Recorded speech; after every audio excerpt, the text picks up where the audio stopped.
Okay, I want to walk you through a couple of these visualizations just so I can show you what's going on here. Um, uh, this first area, node expansion, is just trying to show you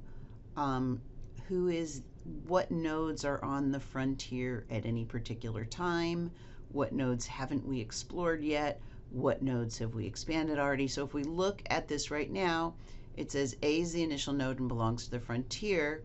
And if I say click on A, now I can see that A's been expanded and B and D are on the frontier, right? And I can click on D, and D's been expanded, and now C, F, and E are on the frontier. Right? And if I click on F, J gets added to the frontier, and so on. So that's the first part of this visualization, what they're trying to do, and you can play with that. This one says, let's see the perspective of the search agent as it searches through the graph. Remember, the agent can only see the nodes which are either expanded or currently present in the frontier. So I'm going to restart this top one just so that you can see what it looks like. Forget that A is the start node for here because we get to decide what's the start node. We could pick any of these, right? I'm going to pretend L is the start node.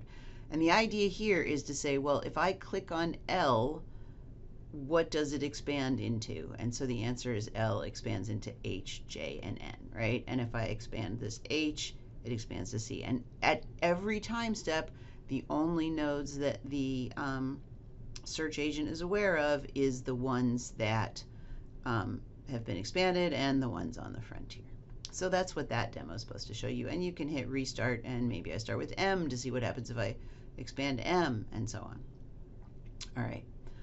Finally, there's two searches that we've gone over already in class, breadth first search and depth first search. There are a lot more searches in here that we can talk about later, but this is just a nice sort of a step through to see what happens if we use breadth first search. So this says breadth first search algorithm uses a first in, first out queue, remember? And so we start, and the only thing on our frontier is A, right? But we go through the code, we pop A off, we say, is A the goal node? No, we're going to say there's no goal nodes yet, I guess, on this. And we say go to the next one. And now, if we look on our queue, I guess this is expanding in alphabetical order, so it puts B on there, and then it puts D on there, right? So B is up next to be expanded. So if I take another step, B is going to be expanded, right? Now B has been expanded, and now the things that are on, this is calling it our FIFO queue, the things that are on our frontier are D and C in that order, right? So now we're going to expand D, and we get, what do we get? We get D, E, and DF, and those are going to go to the end of the queue. Now, in this particular visualization, they just show you what are the nodes that are at the very end of the path. They don't show you the whole path.